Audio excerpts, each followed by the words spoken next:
राहुल गांव का एक साधारण लड़का था। वो नीची जाति से ताल्लुक रखता था। पिता खेतीहर मजदूर और मां दूसरों के घरों में काम करती थी। गरीबी के बावजूद राहुल पढ़ाई में अच्छा था और अपने सपनों को पाने के लिए दिन रात मेहनत करता था। गांव के ही स्कूल में उसकी मुलाकात हुई संध्या से। संध्या ब्राह्मण परिवार की बेटी थी। सुंदर, तेज तर्रार और सबसे बढ़कर अपने पिता की इकलौती संतान। उसके पिता गांव के बड़े पुजारी और प्रतिष्ठित व्यक्ति थे। एक बार संध्या का बैग तालाब में गिर गया था। राहुल ने अपनी जान जोखिम में डालकर बैग और उसकी किताबें निकाली। उसी दिन उनकी आंखें टकराईं और एक अनकहा रिश्ता बन गया। स्कूल की किताबें बहाना बनती और दोनों घंटों बातें करते। संध्या जब हंसती तो राहुल का दिल मानो दुनिया जीत लेता। एक दिन राहुल ने हिम्मत करके कहा, संध्या, शायद मैं गलत हूं, लेकिन मैं तुम्हें दिल से चाहता हूं। संध्या ने नजरें झुकाकर धीरे से जवाब दिया, राहुल, मैं भी, पर हमें बहुत संभल कर रहना होगा। मेरे पापा कभी ये रिश्ता मंजूर नहीं करेंगे। दोनों जानते थे कि ये प्यार कांटों भरी राह है, लेकिन दिल की धड़कने जाति की सरहदें कहां मानती हैं। धीरे धीरे गांव में बातें फैल गई। संध्या के पिता ने जब ये सुना तो उनका खून खौल उठा।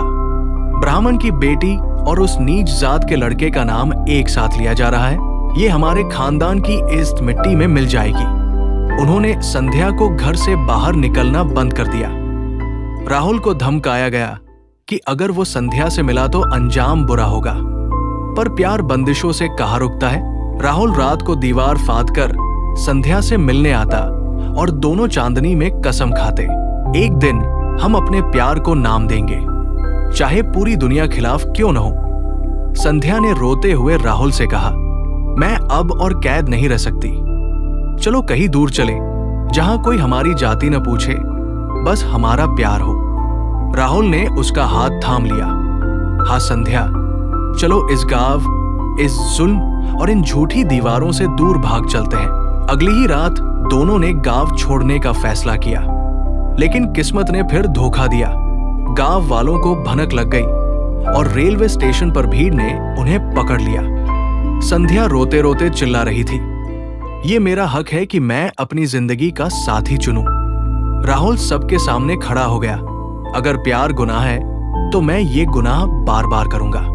भीड़ का गुस्सा और पितृसत्ता की जंजीरें उस दिन प्यार पर भारी पड़ गई। राहुल को बुरी तरह पीटा गया। संध्या अपने पिता के पैरों में गिरकर राहुल की जान की भीख मांगती रही, लेकिन उसके पिता ने कठोर स्वर में कहा, हमारी इष्ट बचाने के लिए इसका अंत होना जरूरी है। राहुल की आखिरी सांसें संध्या की गोद में टूटीं। उसकी आंखों में आंसू थे और होठों पर सिर्फ एक नाम, संध्या।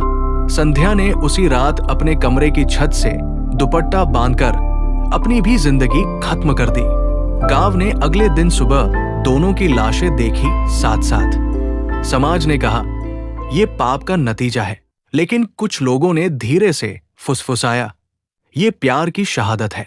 आज भी उस गांव में जब चांदनी रात होती है तो कहा जाता है कि नदी किनारे दो परछाइयां साथ साथ टहलती दिखती हैं, राहुल और संध्या की अधूरी मोहब्बत की गवाही देती हुई।